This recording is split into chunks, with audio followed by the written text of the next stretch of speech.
Our first question for this week comes from Scott Jones. That's at Smarty Jones 88. This is more of a statement than a question from Scott. I hope the Chiefs are not done yet. Do you think they may trade for another wide receiver? Scott, I don't think so right now, for a couple of different reasons. Number one, where they are from a cap standpoint, from a cash standpoint, from a draft pick standpoint, I think is where they want to be. They are very tight up against the cap. If they were to add more salary, they might have to start mortgaging contracts.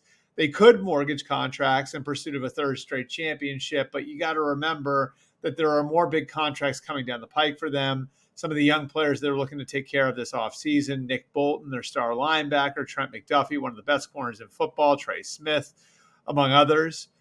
So they would rather not mortgage contracts to fit new people in, which they might have to do if they add anybody else.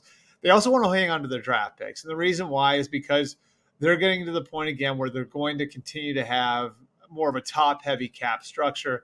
Obviously, we all know what Patrick Mahomes makes, what Travis Kelce makes, what Chris Jones makes, and those guys' value to the franchise is undeniable. But beyond just that now, because they've done a good job drafting and developing guys in that defense, because they have already given a second contract to Creed Humphrey on offense, they're going to be paying more guys, which means they're going to have a strong middle class at a cheap rate.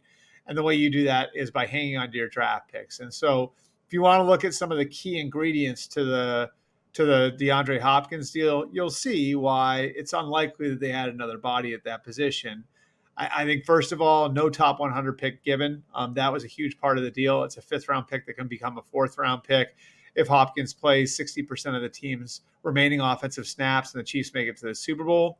So no top 100 pick involved. The Titans agree to take on some of the money, which is a factor here, of course. That allows for the Chiefs to fit them into their cap a little easier. They may still have to mortgage a contract or two, but it's not as disruptive to their salary cap.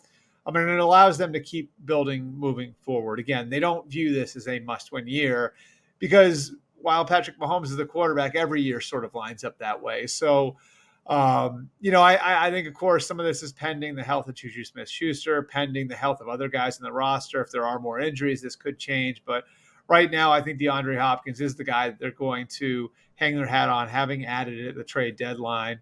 And now you go to battle with Hopkins. You hope you get Juju back. Xavier Worthy's coming back. Rashee Rice is definitely out for the year, but there's an outside chance you could get Hollywood Brown back for the playoffs. And then you've got Travis Kelce at tight end, and you're hoping that you're going to have Isaiah Pacheco back in a month.